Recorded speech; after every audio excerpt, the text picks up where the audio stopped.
Welcome on into Falcons Today by Chat Sports. Matthew Peterson here with some news items to discuss going into Week 14 against the Minnesota Vikings. I've got some good news because I think right now we could all use a little bit of positivity. So I want to touch on what happened a little bit last week against the Chargers and some positive takeaways I had from that game and how it applies to Minnesota. And then we have some really important injury news to get to in the second half of today's episode.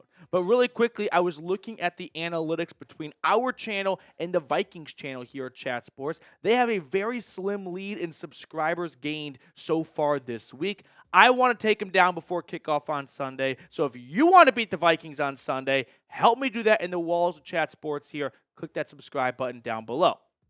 But here's some of the good news that I want to share with you guys. For one, the pass rush might have woken up finally. Look at some of the numbers from their Week 13 loss, albeit to the Chargers. I've got Arnold Ebiketie putting up 2 sacks, Kaden Elliss with 1, David Onyemata, who I've hardly even heard from this year after I thought a really strong 2023 season, chiming in with the sack, and then Kentavius, who's been in and out of the active game day roster, also getting a sack.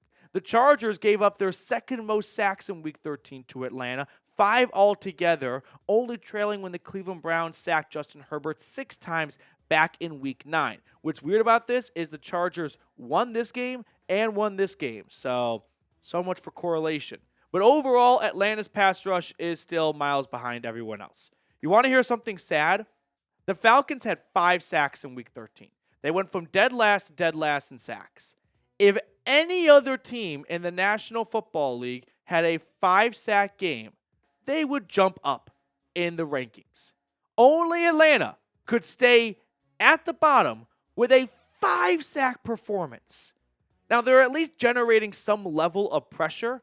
I mean, Week 13, 41% of the time they pressured Justin Herbert. That's the second most in the season. What's a bummer is the 3 times they've generated the most pressure this year, they're all losses. So the only 3 times where this defense actually came through and put together a really good performance, I mean, not really good with the Seahawks, but still that included a touchdown by, Seattle's defense. So the 34 doesn't do Atlanta's defense justice, but still loss. I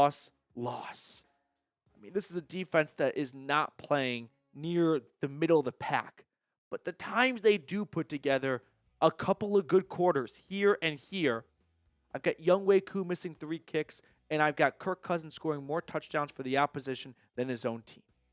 So what do we do with this information? Well, we apply it to next week, which in this case is Minnesota, and they just gave up 5 sacks themselves to the Arizona Cardinals. So unfortunately, I wish I could stand here today and say, if the Falcons get 5 sacks again, they'll win this game. But that's not true. They just got 5 sacks against the Chargers and lost.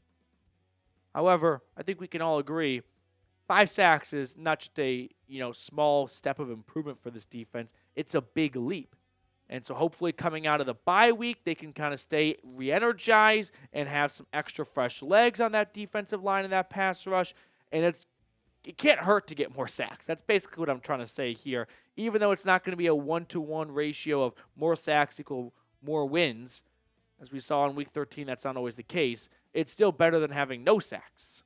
Before we talk about some of the good injury news as well that I think you guys will be very interested in, I do want to give a shout out to our friends over at Game Time. Game Time has an awesome feature called Game Time Picks that makes getting tickets to see your favorite teams play live even easier. Game Time Picks filters out the fluff to show you only incredible deals on great seats, so you don't have to waste time searching through thousands of tickets. If you want to go see a Falcons game, a Hawks game, or any other sporting event in your area, visit Game Time today. They've got awesome deals for you guys. Plus, they offer the Game Time guarantee. If you find tickets in the same section and row for less, Game Time will credit you 110% of the difference. So take the guesswork out of buying tickets with Game Time. Download the Game Time app, create an account, and use code CHATSPORTS for $20 off your first purchase. Terms apply. Again, create an account and redeem code CHAT Sports for $20 off. Download Game Time today. What time is it? Game time. Some other good news I just want to share before we touch on the injury updates.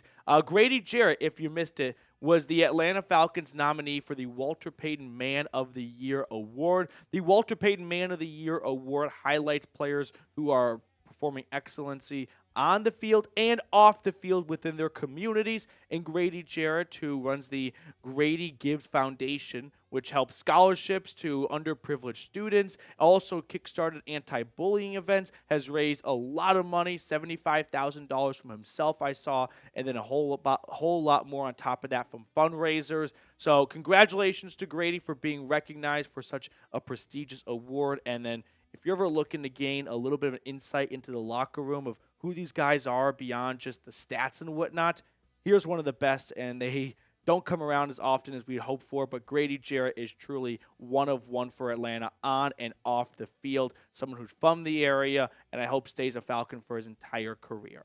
This year, he is performing, at let's say positive, at a solid level, 2.5 sacks, 6 tackles for loss.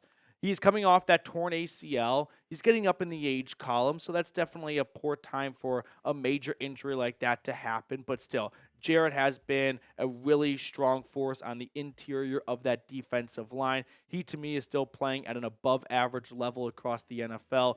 We just need to see more of 97 because, unfortunately, the rest of this pass rush, which really doesn't even fall under his domain, he's just that good of an interior guy that he kind of gets perceived as a part of the pass rush, but that's just him kind of going, overboard and getting some extra credit when his job is not solely to get the quarterback like an edge rusher is. He's got to worry about the run game as well. But despite that, he has been one of the most consistent pass rushers for this team over the last half decade.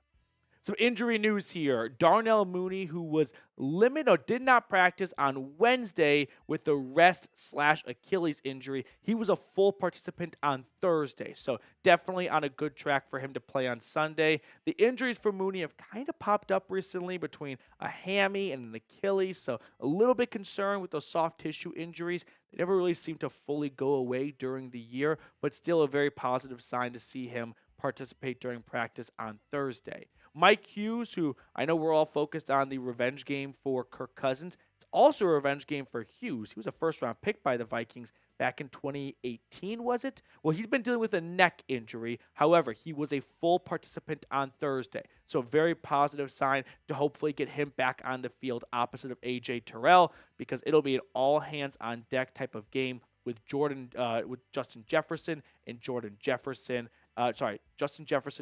Addison at receiver for Minnesota.